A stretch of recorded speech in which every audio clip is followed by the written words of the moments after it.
One of the most powerful hurricanes ever to have hit the United States has left a trail of destruction after gathering strength in the Gulf of Mexico.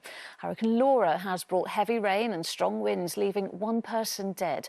Well, as it made landfall in Louisiana, not far from the Texas border, it sustained winds of 150 miles per hour, knocking out the power to almost 500,000 homes and businesses. Our correspondent Geraint Vincent reports from the city of Lake Charles. Hurricane Laura had been mustering its power over the warm waters of the Gulf of Mexico for days. And in the early hours of this morning, it unleashed it on Louisiana. The roofs were ripped off buildings, windows smashed in, power lines brought down and trees unearthed.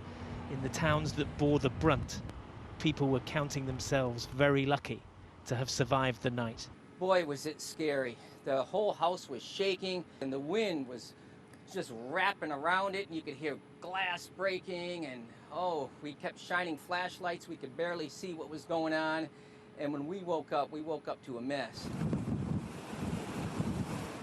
In a part of the world which has long experience of terrible storms, this hurricane was one of the strongest ever to hit America's Gulf Coast, delivering winds of up to 150 miles an hour.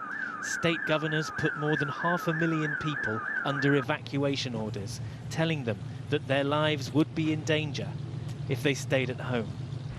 The streets here in Lake Charles are all but deserted. It seems like lots of people heeded the dire warnings from the authorities and left town. Getting out of this hurricane's way is a good idea. It has left behind lots of evidence of its power. The emergency services were expecting the hurricane to produce a storm surge, which would have led to catastrophic flooding. A change in the wind direction at the last minute meant that the communities here were spared that. But the hurricane has taken life. A 14-year-old girl was killed when a tree fell on her house. Right around the city, so far we've surveyed, and there's trees down around the entire community. And so we're already out there, our firemen as well as other city staff, removing that debris so our streets can become passable to allow us to survey the rest of the damage. Laura now makes its way north and inland. It will lose power as it goes, but such is its strength.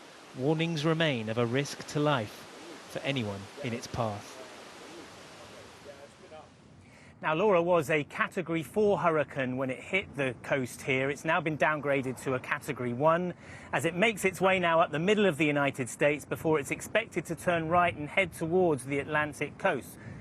So quite a lot of America is going to experience something of this storm. And there's been a statement this morning from the White House which warns people again, this remains a deadly hurricane. They say federal resources will be deployed to help those in distress. And President Trump is apparently being briefed on the storm's progress as he prepares for his big speech tonight at the Republican National Convention.